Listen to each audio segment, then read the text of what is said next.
గాలి జనార్దన్ రెడ్డి కూతురు పెళ్లి ఈ నెల 16న ఏ రేంజ్లో జరిగిందో ఆ విషయం తెలిసిందే. ఈ వివాహంకు 500 కోట్ల వరకు ఖర్చయినట్లు తెలుస్తున్న అనధికార లెక్కల ప్రకారం ఈ పెళ్లికి 1000 కోట్ల వరకు ఖర్చయినట్లు టాక్ వినిపిస్తుంది.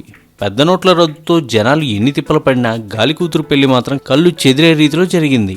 జాతీయ మీడియాలో సైతం ఈ పెళ్లి పెద్ద చర్చనీయాంశమైంది. ఈ పెళ్లినే తలదన్నేలా ఇప్పుడు మరో పెళ్లి అదే కర్ణాటక రాష్ట్రంలో జరగబోతుంది.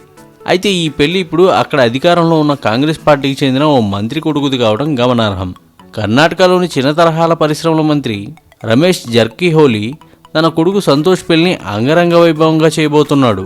ఈ పెళ్లి కోసం భారీగా ఏర్పాట్లు జరుగుతున్నాయి. ఈ పెళ్లి కోసం 2 ఎకరాల మండపం నిర్మించారు. ఈ పెళ్లి గోకాక్ పట్టణంలో ఆదివారం జరగబోతుంది. పట్టణమంతా మంత్రి కొడుకు పెళ్లికి సంబంధించిన ఆహ్వాన బ్యానర్లు, కటౌట్లతో ముస్తాబైంది. దాదాపు 1,00,000 మందికి పైగా ఈ పెళ్లికి హాజరవుతున్నారు. ఇందుకు సంబంధించి భారీగా ఏర్పాట్లు జరుగుతున్నాయి. ఇక ఈ పెళ్లి మండపం అంతా ఎయిర్ కండిషన్తో నింపేశారు. పట్టణ శివార్లో వీఐపీల హెలికాప్టర్ల కోసం హెలీప్యాడ్లు ఏర్పాటు చేస్తున్నారు. పెళ్లి మండపాన్ని కొల్హాపూర్ మహాలక్ష్మి ఆలయం మాదిరిగా తీర్చిదిద్దుతున్నారు. ఈ పెళ్లికి పలువురు కాంగ్రెస్ అగ్రనేతలు, ప్రముఖులు హాజరయ్యే అవకాశం ఉంది. ఇక నిన్నటి వరకు గాలి కూతురు పెళ్లిని కాంగ్రెస్ నేతలు టార్గెట్ చేసుకుని విమర్శలు చేస్తే ఇప్పుడు ఈ పెళ్లిని బీజేపీ నేతలు టార్గెట్ చేసుకునే ఛాన్స్ ఉంది. ఈ వీడియోపై మీ విలువైన కామెంట్స్ ని మాతో షేర్ చేసుకోండి. అండ్ ఇంకో విషయం, సబ్స్క్రైబ్ చేయడం మర్చిపోకండి.